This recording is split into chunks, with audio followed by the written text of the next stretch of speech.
Class 10वीं के महत्वपूर्ण प्रश्न श्रृंखला सीरीज में हम देखते हैं उत्सर्जी उत्पाद से छुटकारा पाने के लिए पादप किन विधियों का उपयोग करते हैं। जैसे मनुष्य में भी उत्सर्जन तंत्र होता है, वो अपना मलमूत्र त्याग करता है, ऐसे ही पादप में भी कुछ चीज़ होती है जो जिनको निकालने की ज़रूरत पड़ती है।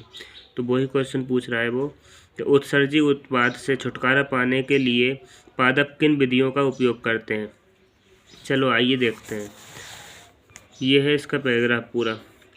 पहला क्या बोलते हैं कि पादप को भोजन बनाने के लिए क्या सूर्य की रोशनी और क्लोरोफिल पत्तों की क्लोरोफिल की ज़रूरत पड़ती है, उनसे वो भोजन बनाते हैं। अब उनका निष्कासन कैसे करेंगे।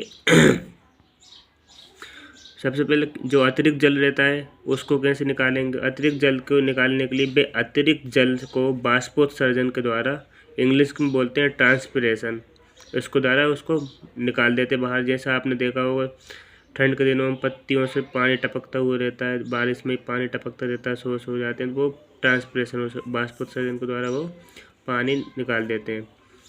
अब जो पादप बड़े बड़े होते हैं बहुपादप अपशिष्ट उत्पाद को कोशिकीय रिक्तिका, जैसे वैक्यूल्स रहते हैं, इंग्लिश में वैक्यूल्स बोलते हैं, कोशिकीय रिक्तिका, उसमें संचित रहते हैं। तो पौधे से गिरने वाली पत्तियों में भी अपशिष्ट पदार्थ संचित रहता है। अन्य अपशिष्ट पदार्थ रेजिन और गोंद के रूप में, देखा वो पेड़ में गोंद निकलती है, इनके रूप में वो जाइलम के रूप में जो संचित रहते हैं, जाइलम टिश्यू जो जाइलम ऊतक रहते हैं उनके द्वारा बाहर निकल आते हैं। और कुछ पदार्थ जो कि इनके द्वारा नहीं निकलते बाहर, उनको कहाँ से बाहर निकाल देते हैं, ये मृदा में नीचे बाहर निकाल देते हैं जड़ों के द्वारा। तो इस प्रकार ये अपशिष्ट पदार्थ को बाहर निकालते हैं। इसको डीपली मतलब जो अच्छे से आंसर लिखना है वो इस प्रकार से लिखना है। पादप अपशिष्ट पदार्थों को छुटकारा प्राप्त करने के लिए विविध तकनीकों का उपयोग करते हैं।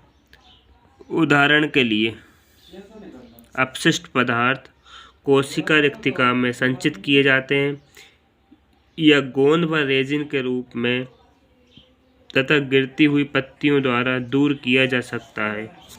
ये अपने आसपास की मृदा में उत्सर्जित कर देते हैं। धन्यवाद।